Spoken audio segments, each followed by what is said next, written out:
Okay, so today the goal is to go a little bit over cueing, like a little bit of like what to say, how to say it, when to say it with clients. But in addition to that, we'll talk a little bit about like internal cueing and external cueing. And then a lot of this has to do with like bringing value to the session. So before we turn this on, we talked about like, is there a difference between the coach who's there at Planet Fitness counting the 15 versus us, and what's the difference and what should that difference look like? So that's kind of like where we're going to try to like spend the majority of our time today and make sure like we hit all this, and any questions along the way, please let me know. So today's presentation will be me and Evan, please get in front of this camera here, man. It's your big day. I can work that. My big day. Hello, everybody. We're just gonna really focus. We're gonna put some questions out today about why we queue, which we kind of already talked about. Creating value. It's the biggest thing. How much we should queue. So why are we filling that time space in? And then we're gonna go into a little bit of talking. Should we go queue everyone the same way? So for example, you have your performance people like younger athletes, and you got maybe your older gen pop people. They're gonna be pushed a little bit differently because they all have different needs, they all have different goals in mind, and they all have different things. We have different types of listeners, we have different types of learners. So we have auditory learners, we have visual learners, we have all different sorts. So big key, and a lot of this is finding the right balance in teaching, in cueing, and yeah. So you're gonna hit the next slide there, Phil? Yeah, you got it. All right, want me to go or you? You got it. All right, so you two may have hiding behind all the water cups behind the computer and the camera, and Dante hides to the side. Don't gonna see anybody. That's okay. Is internal and external cueing. Do you have any sense of what those two things like are, like what the differences are between the two of them? What you got? So why don't you go internal? Internally, like you're thinking more about how like your body is moving. Yep. Yeah. Okay. That works really well. All right, and then external? Either did you have any sense on that?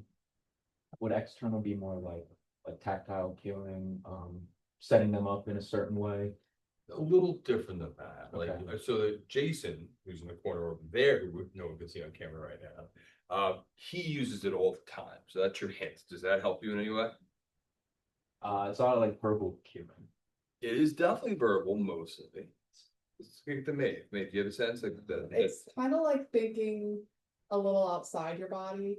okay. Like Jason uses a lot, like there's a glass wall in front of you, like that's kind of like an Yep. example. Like one that he says that I love is like with hinging, your hands are full and you want to close the car door with your butt. Okay. That's different than saying, I want you to soften your knees, neutralize your spine, and then drive your hips back and behind you.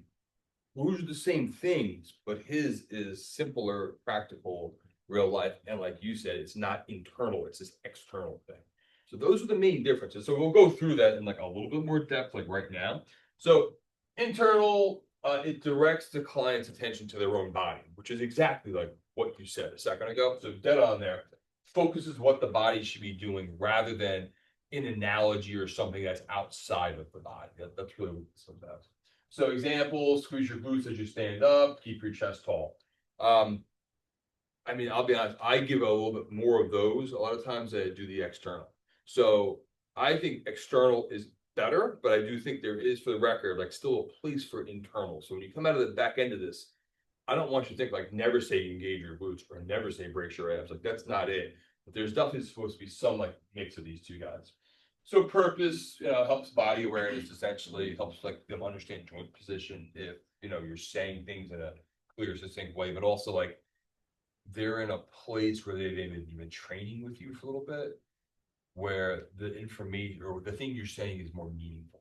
A new person, you could say fire your glutes, and they have no idea what the fuck you're talking about. Like that's foreign. I don't know what that means. But instead, if you say like drive your heels through the ground, works well. So on that note, then let's finish that up. So then external obviously is literally the exact opposite of that. Directs the client's attention to the effect of the movement. It's external, it's in the environment, it's not within themselves or within their body. The focus is the outcome. ultimately, like, right, so again, like, your hands are full, but you wanna close the car door, well, it's that butt going back, that's the outcome is your butt goes back because you close your car door. Example, push the ground away, extend your knees, I don't really like that one at all, to be totally honest with you, but again, like, close the car door, as we just said 4 times. Research has shown that these are oftentimes more effective, actually. But even though when we guest lecture at Westchester University, Ken Clark's one of the best like motor learning people like in the world. And he says that like the best coaches always give some sort of a blend of the internal and the external, like all the time. That's like really the best outcome. But if you're all internal, it's probably not a great situation. All right, so this is just to kind of like wrap that up, and then obviously we'll just cursing in the presentation and actually the video of it. So new client, they've never met you before, they're in a bridge and you say, on the way up, fire your glutes. I have no idea what the fuck you're talking about. That's what they're thinking. They might not verbalize that to you, but that's a real thing that I'm sure people have experienced with me, especially earlier in my career. Like, I don't know what you're doing. You're gonna get some people coming off the couch that are not touching their bodies versus squish a bug with your hip. Guidance. I understand what that means. It's practical. External wins, internal loses in this particular instance. All right. Where do you want to come back in? Is this your time? Yeah, I think it's a good time. to- Go, man. So just going over overcueing versus undercueing here. Joe's already kind of alluded to some of this, but just trying to create value in terms of your standard counting, your standard 1, 2, 3, 4, 5. We want to do more than that. We want that client to feel like we're almost a solution to them. We're providing a solution. We're not just there, just going through the motions, just saying things just to fill a time, right? We want to make sure that we're giving them concise, precise cues that they understand. But we also have to be very important in terms of consistently harping on those cues. You can't just come in one day and decide I want to be really aggressive this day on whoever it may be, and then not keep up with that. That's how they got to keep learning. And I think you got to start how he kind of talked about groundwork. So maybe start one day, you're only working on moving from your knees or hinging from your hips, not from your knees. And then moving from there, working on the spine position, working on the shoulder position and all that kind of stuff. Yeah. But the big thing that I found is allowing people to feel like they're not incapable of doing anything is huge. So if you overcue someone, you give them a ton of different things, and they don't know what you can say, fire, glutes, all these sorts of different things, and then they're like, what the hell, I can't do that, and like now my shoulder hurt, it should be bracing your core or whatever. So that's another scenario. You just kind of have to figure out where you want to put more, the internal, the external, and based off of who you have, what kind of client they have, and what goals they might have. It's all going to be different. Everyone's not going to be the same. But you kind of just find your own niche in that too. So yeah, like what are you comfortable with? What do they need? Kind of trying to find the middle. But bottom line is like I was an overcuer earlier in my career. Do you talk about this later already? The thing that we talked about with the layers? Or is that part of what you talk about later? I don't want to go over. No, Okay. So I was an overcuer, right? So everything was the most important thing, but the issue was there were 8 most important things all at the same time. So I'm like, all right, they're squatting. All right, really make sure that you're externally rotating as you drive up. They don't even know what that means, by the way, right? But I'm saying that. Make sure you keep your torso tilted. Okay, all right. Make sure you're inhaling on the way down and exhaling on the way up. Don't forget about your core. Don't forget about this. And it's a newer person, and they're like, they're doing it, but like, which of those things is the most important? Because Joe just said they're all super important. I was horrible at that for quite a while. And it took me a minute to just like, basically just kind of calm the fuck down. It's really what I needed to do. And think like, okay, when I learned through steps, step 1 through step 2. I'm giving them steps 1 through 10 simultaneously. And that shit is never gonna work. So that's an example of trying so hard to provide value that literally it's the exact opposite. Okay, so I was doing a horrible job. At the same time, no coaching, no cueing. Take me then- for example. Yeah. I didn't talk at all at the beginning, and Yeah. you gotta get on me, fill space, get more words in, because there is no value in just really just counting at the end. I have a question for you Go guys. ahead. So I like to get both your opinions on it too. Yeah. Like, what would you say is like the best time to give them like cues or fixes? And then how would you order that like of importance? All right, so that's Because like kind you, of, like you said, like you threw, 8 cues at him at once. And I'm sure they're all important, but how do you give them the most important thing and also give them everything they need without like throwing too much at them at once? My answer, because you I definitely think can. Yeah. I think I have figured this out recently myself of like if there's a risk of them injuring themselves to keeping on doing whatever they're doing wrong, step in then. If it's something maybe a little less important, like say you're doing like a deadlift and they're hinging, but they're maybe bending their knees a little too much, is that going to injure them right away? No. Fix it in the next set. That's great. And like kind of go off that. Yeah, like so critical is like, we don't want them to get hurt, Mhm. right? And we want, you can also argue like, we want the right things working Mhm. while they're doing the pat. If there's just something a little bit funky, like they just have a little too much knee bend, like, but everything else looks pretty good. Yeah, that's maybe a little bit lower. But if you're always making sure they're breathing, you're always making sure that's going on, or always have that going on. I would say what looks the shittiest, attack that first. Okay. And not to like make it really complicated, but like, I think everything in this field, the answer unfortunately is it depends. Yeah.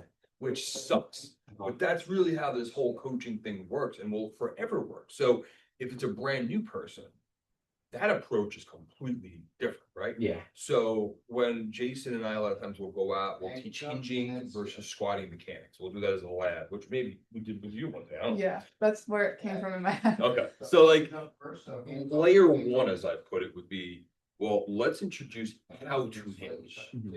Dowel on the back and just understanding the movement pattern, right? So that's layer one. And with a new client, that's layer one. That's it, right? Yeah. All right, that looks decent. Now, here's how I want you to brace. So then we'll incorporate in the bracing piece. Then the next layer finally is the breathe. So like it's a step-by-step process. Madison? Yes. How you doing? Nice to meet you. Nice to meet you. I'm Joe. Nice to meet you. This is random. You're kind of coming in during like an educational thing. So hey, you're in the educational thing. So really quick though, that's Dante. Hello. Nice to meet you. That's Maeve. Hello.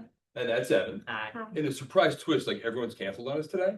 So we're gonna do this first and then you end up meeting with Jason for a little bit at the end. He does like all of our sport. videos. And this is being video, just so you know what the thing. You got all the things now? Okay. Okay, there's, so right now we're talking about like this, the whole presentation is really about like cueing, coaching, like internal, external, overcueing, undercueing, like all like bringing value to sessions, like Yeah. you have to do that too, just like we have. So it's definitely transferable and actually would be great to force you to get your opinion on a bunch of these things. Yeah. Cool with that? Yeah. Okay, so Dante, did we answer your question sufficiently or not really? Yeah. Okay. Yeah. Just correct what's gonna hurt them the most. 100%. So that's like first part. So his question a minute ago was like, we talked about overcueing and undercueing, right? And I early in my career was like a hardcore overcuer. So and everything was the most important thing. So he was like, well, how do you know what's most important first thing to say and like when to say? So what's your opinion? Exactly what you said. I mean, I'm still a new grad, so I'm still figuring it out. But I've noticed the more I cue, they lose it. We're gone. We've completely lost each other's thoughts. So like rows, for example, simple row. Let's just focus on squeezing our shoulder blades together. Then look at whatever they're doing weirdness. So get the shoulder blades and be like, okay, you're doing the shoulder blades, great. Let's try to release the traps here. Okay, now they might do something else and like straighten out their elbows. Okay, you have those two things down. Now let's work on the elbows. So like getting that first thing down, like we're working on scap stabilization there. Yep. So make sure they have that first and then turn off all the other things that they're doing. Yeah. So like a second ago, I used this for like reference. And I don't know if it's a term that's used often of like layering. So like what's the foundational thing that's the most important and then wait till they got it. Yeah. And then 2 and 3 and then 4. So kind of a Exactly. similar approach on your end. Yeah, exactly. God, you're making me look smart. Thanks. Also my other coworker, Becca, is gonna be joining us around 1:30. Okay. She had a break in her schedule. All right. Good to hang out with Jason. She also gets to hang out with Jason. Amazing. All right. So what type of learner is your client? Is this me or you? I think we already kind of hit it a little bit, but, everyone's gonna be different. Everyone has different learning styles. I'm a visual learner. Some people are auditory learners. Some people like to just hear something and they're good to go. That's not something you're gonna be able to figure out probably within the first session. Something you're gonna have to start to kind of develop that connection, develop soft skills with the person, and kind of figure out where you can where they need to be pushed and where you got to kind of pull back a little bit too. Yeah, absolutely. So like FMS is kind of a decent example, right? Because like that FMS is a weird thing because it's like that's the one time we don't really cue them, right? We're, all right, here are your rules. Functional movement screen. I just had a lab with Okay, Kathy on okay. this yesterday. So like we don't want to give anything away, right? So I usually, because some of my movement patterns are shitty too, is the other reason. Like I don't want to show them a shitty deep squat because I can't do it. I'm not a 3 in a deep squat.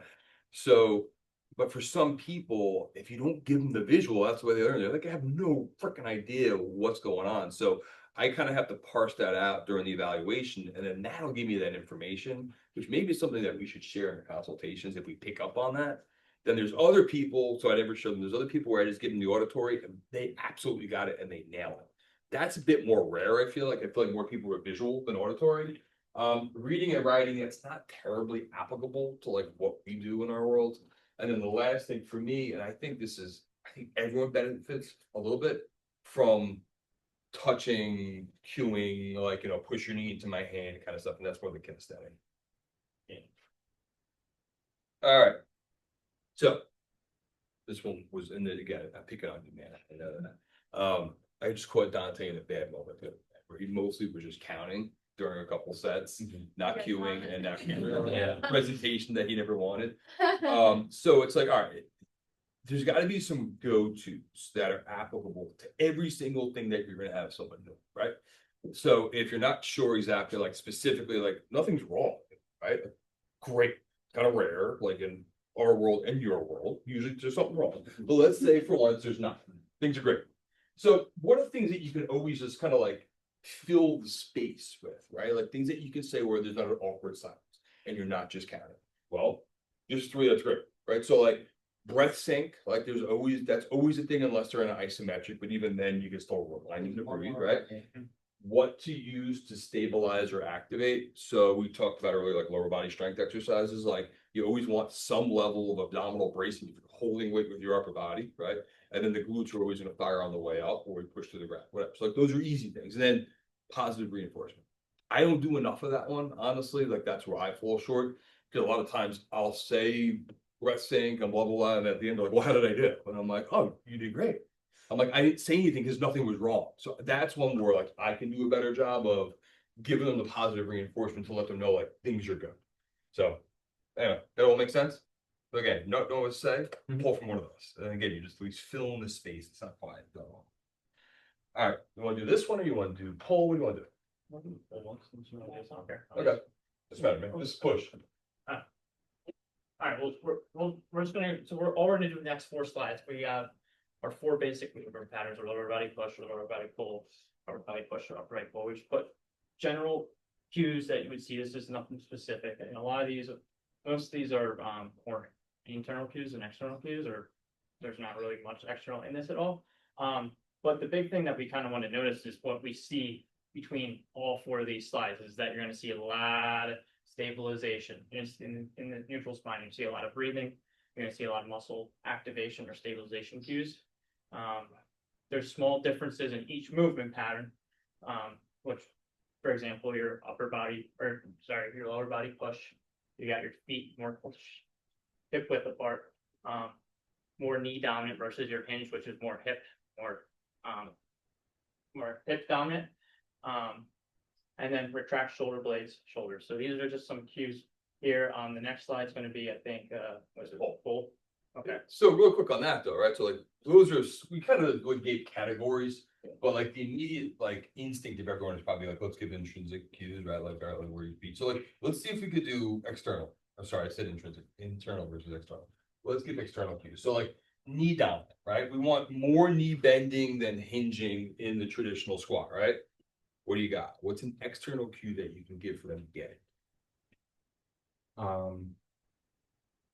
Almost descending, like they're about to jump, but not quite jumping. I'm like, I'm down with the concept. I'm just Yeah. not down with the speed. Do me a favor. Can you stand up? Yeah. Can you sit down? Yeah. Is that knee dominant? Yeah. There it is. Sit in the chair. Right? Could be an easy example. Okay, yeah. Does that make sense? Mhm. All right, so that's an easy enough one. Neutral spine's a little bit more challenging. So with that, I might be more specific to like, if I see forward head position, then I might give a cue there. So if you see forward head position, right, what might you want to say to that? I usually just say, either like bringing your head back or like just kind of like flattening out. If it's like You're younger internal right now. or depending on what they're doing. What you got for external? Oh, for external? Yeah, with Oh, what's right. that mindset, right? So flip it. This one's kind of hard. So we go Like down. I mean, it depends on what they're doing, but I would say like a cup of water on their back or something if it's like a Okay. plank. Well, in this case, head, right? Yeah, but We're saying like they're here. oh, okay. You know what I mean? So sorry if you didn't catch that part of it. So when we say like Yeah, neutral just- spine, you can say neutral spine, like what does that mean? So it needs to be specific. So like what thing is going wrong, right? Does Uh-huh. that make sense? So Yeah. a cup of water on your head. Or like a wall in front of your face. Or you had one. Yeah, I like to just say stand up nice and tall. Act Okay. like there's like a string between your hips and your head. And gotta keep it tight. You got one. We said put your ears over your shoulders. Okay. Fair. Okay. I Cool. think that's. Yeah. The internal is that external cueing. Internal, but like it's still I think a really good cue. Okay. Get one through my hand. Yep. Here we go. And then I'll say sometimes like, you know, this is like a ridiculous one, because there's so much shit to say, but like, you know, like a puppet, how there's a string attached to it. Some imagine like someone's pulling that string and kind of lengthening your neck. Yeah. So all those work. We're not gonna do this for everything. I just want to make sure like you start to think in this mindset, because again, all the research is showing external cueing is more impactful than internal. That's what it comes down to. All right, so then we go to lower body pull. So this is like all the hinge stuff, all the stuff in the hinge family. So, you know, we do have a foot difference. You really can't do a whole lot there in terms of like what you say. But again, like what do I say in the movement pattern or the exercise? You could start from the ground up. Where are their feet? How you doing, man? Doing all right. I just have two packages for Joseph. That would be me, man. You could just drop it wherever. You need me to sign it? Okay. No, you should be fine. Okay, cool. Thank you. How well this is in the presentation. All right. So knee soft, it's hip dominant, neutral spine, shoulder blades come back, and we breathe, right? So like, here's what's kind of nice. Again, if you're like running out of stuff to say, there's commonalities between these two patterns, right? So we've got feet are in a different position, right? We got a knee dominant versus hip dominant. Sure, that's different, right? But then we still have like neutral spine is the same. We don't want to end up in shoulder protraction in either one of these things, right? So like, and then if we're going to go internal, like you could say fire your glutes on the way up. You can also say brace your abdominals the entire way through. So this is one of the things I was thinking about for you, Dante, because sometimes you think a lot about stuff, which is a good skill in some ways. That I'm the other way. I don't think enough about stuff. So I was trying to think about you when I put them together. Transferable stuff. Like, so whether it's a lower body push or a lower body pull, there's like 6 things you still can say that are essentially the same, that are applicable in both patterns. Yeah. Logical? Mhm. I mean, it's essentially the same stuff. Yeah. Do we need to do anything there? I don't think so. Okay. Lower body pull, hold the same. All right, so like bottom line is like, you want to do this part? Starting off. Okay. Like, it's an art, like really a lot of this stuff. Like it's figuring out so many different factors and how do you put them together. So like your textbook gives you almost like none of this stuff realistically. Like you're not too long at a school, you're not too long at a school, and you're not too long at a school. So it really comes down to like reps, but thinking through like what am I doing and what am I saying? So there's all these pieces of like internal cues and external cues, right? But then there's like, what's the learner? Like, what do they learn like? So maybe I'm not getting to them. And in our world, right, you have them for a certain amount of weeks or whatever sessions, right? They're hurt. They're going to come back to you. We can get fired at any moment. Like that's the reality of it. So we don't connect with them and show them value. We're fired. They call me, I think their money back. And then I'm like, Evan, what the fuck? Right. So that's not what we want. So bottom line is like, you've got to start to figure out like kind of quickly, like, one, develop your soft skills and your hard skills. Like that's really important. But even little things like reading their body language, like are you pushing them hard? Like, you mind if I pick on you for a second? Early on, we were training, not me, Evan was training Dr. Jill, who's like this, mountain biker, and then we found out she was like a power lifter and all that stuff, and she needed a lot of corrective work. So Evan technically, by the textbook, did exactly the right thing. Agreeable? Yeah. How long did it take before you lost her? Month, 2 months maybe. And bottom line was, she's a mountain biker and a powerlifter. She wanted her ass kicked. So in some way, shape, or form during the sessions, even though she needed all this corrective stuff, Evan needed to figure out a way to create that stimulus to kick her ass. And that just wasn't there. You were early in your career. I saw it happening. And again, I told you this out loud before. I kind of let it happen because I'm like, all right, he'll never let this happen again if he loses. And we point out why. And Jason and I were both very mean about it, pointed out why. And I don't think it's ever happened again, right? So like, I haven't lost the first round since then. I don't think so. So hey, great job. Too bad. All right, so that's it for like the general presentation. Now, do you need to leave right now? I could probably stay for like 5 more minutes. Okay. What time's your client? At 1. All right, so let's see how long before they come. How's that? All right, so let's just go through a couple things, maybe in the half kneeling posture, right? And let's kind of talk out some stuff that we can say that's internal and some external, right? Because we do half kneeling chops, half kneeling paylock press, we do a bunch of stuff from there, right? You're going to start doing some anti-flexion, anti-extension. So what I'm looking for here is like order commonality. So Evan, why don't you grab a pad? Can we get you in a half kneeling position? All right. So look, let's think right now general, right? So whether this is payloft press, whether this is, and that's anti-rotation, or whether this is going to be like he's going to be loaded and he's going to rotate his torso 90 degrees away, or he's doing some anti-flexion, anti-extension, or whatever, right? What are common cues that we can get? I want to pick on you first. Engage the right glute, Okay, sure. stand up tall through that hip, I like that a lot. engage the core. Okay. All right, so we got a bunch. Ken, you're all done now. I've got that. Hey, Chris. Babe, how can you make any of those draw like valid cues? Oh, yeah. How can you make them external? Any of the ones that you just did. Like in a payloft press or something, like, In that position, right? okay. Again, I'm thinking ones that are Like, transferable to every. Would every- fight the band be too like tactile? Like, do you want something along No, that? I don't mind that at all. So we're talking payload Like, specifically in that yeah, case, right? or if It's you're like don't doing- let the band win. Nah, I look at that as external. If you're Okay. doing like a chop or a twist, you can think of like the logo on your shirt, Yep, start showing it one way and think you want to show it to someone else on the other side, got it. And I use that like all the time. Like show me your logo, show him your logo or whatever. Okay. but while keeping your hips as stiff. Yep, okay. And then Evan, you're in the half kneeling position. Oh, sorry, I just got recorded on this for a second. I'm sorry about that. It's okay, I don't care. Evan, what do you have? Even though you're set in up the already over Right here. through the floor, position? or What, you can, what specifically? or don't get pushed over. Don't get pushed over or drive what through the floor? That's it. Front leg, squeeze your back. Yeah, there's Got it, just, okay. little So like education those, stuff. all those pieces, like again, are transferable. So now like Evan, like give us a chop if you don't mind, right? Stuff I can talk to you about while you're. All right, so You're bottom line is trying to now work we've out. got some thoracic rotation going, we have an external load, but like everything from here down, does it change? Like not at all. So we can use some of those same cues. Right now. All right, so now if we take it to paylock press, we do paylock press.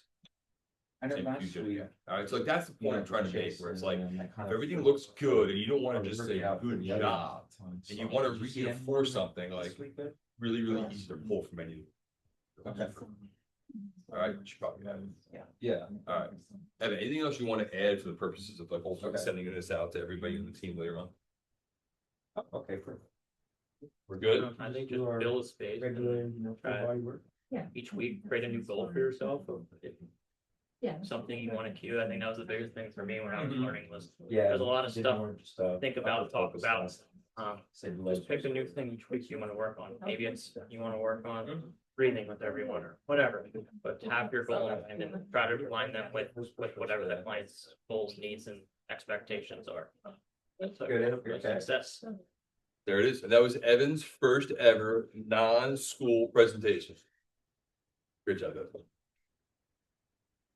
Um,